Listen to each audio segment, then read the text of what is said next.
बिस्मिल्लाहिर्रहमानिर्रहीम अस्सलामुअलैकुम रहमतुल्लाह। आज इंडिया की जानिब से इसका बड़ा क्लेम किया जा रहा है कि हमारे पास क्योंकि राफेल मौजूद हैं, इस वजह से हम पाकिस्तान के ऊपर बरतरी रखते हैं और पाकिस्तान के ऊपर अब अगर हमला किया जाता है, क्योंकि उनको तो याद है 2019 वाला वाक़या, वही फ़िज़ाइया वाला वाक़या, इनके तैयारों का, जंगी तैयारों का हमला जो कि पाकिस्तान ने नाकाम बनाया। इनके 2 तैयारे मार गिराए, पायलट भी पकड़ लिया, उसको गिरफ़्तार कर लिया और बाद में मोदी ने माफ़ियाँ मांगी, फिर बाद में इनको पायलट वापस किया गया।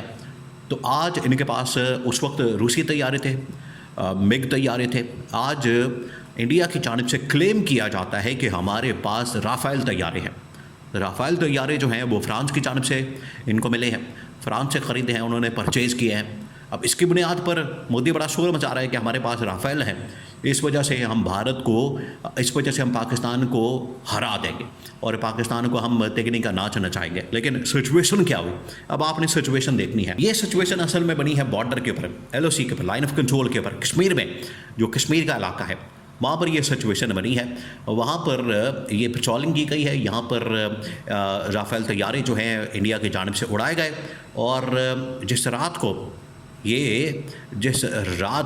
ये 29 की रात थी, 28 और 29 के दरमियानी रात, जिस वक्त अता तारड़ की जानिब से, पाकिस्तान के इंफॉर्मेशन मिनिस्टर अता तारड़ ने रात के 2 बजे प्रेस कॉन्फ्रेंस की और ठीक 2 घंटे बाद वहाँ पर राफ़ेल तैयारे जो है वो पेट्रोलिंग करते रहे, आते रहे, जाते रहे। उनकी जानिब से हमला कन्फर्म था कि पाकिस्तान के ऊपर हमला कर दिया जाए राफ़ेल की जानिब से। अता तारड़ ने इस बात को कन्फर्म किया कि पाकिस्तान के ऊपर हमला हो सकता है अगले 24 से 48 घंटे। 24 और 48 घंटे तो दूर की बात है, 2 घंटों के अंदर वो हमला करने वाले थे। 2 घंटों के अंदर अंदर उन्होंने वहाँ पर हमले की तैयारी करके तो पाकिस्तान के ऊपर हमला लॉन्च करना था और हमला लॉन्च किया गया।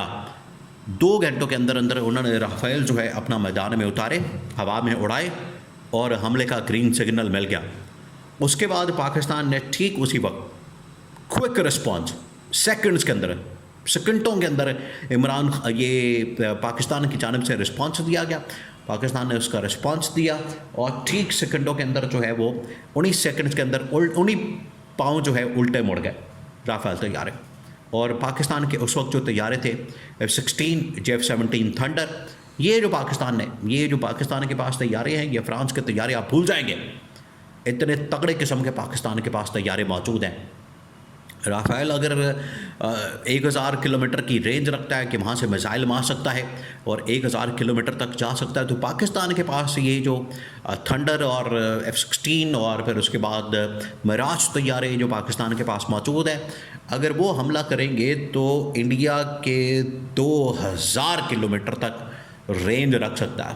यानी कि पूरा का पूरा इंडिया जो है वो इस वक्त पाकिस्तान की रेंज में है, पाकिस्तान के मिसाइलों की।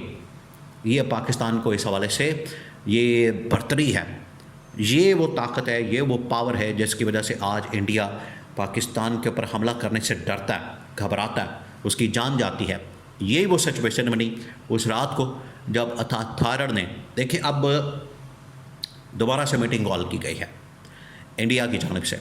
नरेंद्र मोदी ने तमाम के तमाम चीफ, जिसके अंदर तमाम service chief, air chief, navy chief, फिर उसके बाद उनका आर्मी चीफ और जो उनका सीडीएस है, डिफेंस स्टाफ का चीफ है, यानी वो तीनों चीफ को हेड करता है, अजित डोवल और रॉ का चीफ और उनका जो एडवाइज़र है सिक्योरिटी का, वो तमाम के तमाम एक बार फिर से मीटिंग कॉल की गई है जिसमें उनकी कैबिनेट के लोग, टॉप के लोग शामिल हैं। और उन्होंने इस बार मशवरा दिया मोदी को कि हम हमला नहीं कर सकते, हमला करना हमारे लिए बहुत महंगा साबित होगा, हमला करके हम फंस जाएंगे। आलमी ताकतें भी वाज़े तौर पर बता चुकी हैं, अरब ममालिक समेत आलमी ताकतें, अमेरिका, यूरोप, बरतानिया, इसराइल, कनाडा, इसके अलावा बाकी ताकतों की जानिब से इंडिया को ये वार्निंग दी गई, इंडिया को ये बता दिया गया कि ये हमला अगर तुमने किया तो अपने सर पर तुमने करना है, ये फिर इसका खमियाजा भी तुमने भुगतना है। इसका जब रिस्पॉन्स आएगा, बैकलैश आना है, बैकफायर कर गया तो इसका फिर सारा कुछ तुमने संभालना है, ये फिर हमारे सर पर ना रहना, हमारे ऊपर तुमने नहीं बैठना, ये इंडिया को बता दिया गया।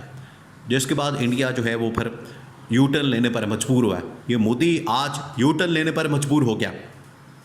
मोदी आज पाकिस्तान के ऊपर हमला करने की अब बात नहीं कर रहा, अब वो ठंडा पड़ गया, अब उसकी जानिब से कोई हमले की बात नहीं हो रही। अब वो हमले की बात नहीं कर रहा, अब वो निगोशिएट करेंगे। और निगोशिएट करने के लिए ये आपने बात जहन में रखनी है कि इस वक्त बैक टू चैनल ओपन हो चुके हैं और दोनों ममालिक के अहम तरीन लोग टॉप लेवल के डिप्लोमेटिक सोर्सेस के ज़रिए से ये बात कन्फर्म की गई है, बड़ी कन्फर्म इंफॉर्मेशन, कि दोनों लेवल के ऊपर दोनों मुल्कों के मुख्तलिफ टॉप लेवल के डिप्लोमेट्स आपस में एक दूसरे के साथ खुफिया तौर पर मुलाकातें, कॉन्वर्सेशन, बातचीत कर रहे हैं। और इस हवाले से DGISPR ने भी कंफर्म किया कि बिल्कुल ये TGMO जो टॉप लेवल की मिलिट्री ऑपरेशन के DGs हैं और राब्ते में आपस में कम्युनिकेशन उनकी हो रही है, बातचीत हो रही है। क्योंकि अगर दोनों मुल्कों के दरमियान जंग शुरू होती है तो जो मिलिट्री ऑपरेशन का डिपार्टमेंट है फ़ौज के अंदर होता है। जैसे पाकिस्तान की फ़ौज के अंदर मिलिट्री ऑपरेशन का डिपार्टमेंट है और उसको हेड करता है DG, बिल्कुल उसी तरीके से इंडिया के अंदर भी मिलिट्री ऑपरेशंस का डिपार्टमेंट है और उसका DG। ये दोनों आपस में कॉन्वर्सेशन इनकी हुई है, बात हुई है। और मिलिट्री ऑपरेशन जब भी शुरू होता है तो उसको ये दोनों हेड करते हैं, तो दोनों का आपस में रब्ता हुआ है, जो इस बात का सबूत है कि दोनों के दरमियान आखिरकार बर्फ़ पिघली है। और वो किस तरह से? ताकत के ज़ोर पर।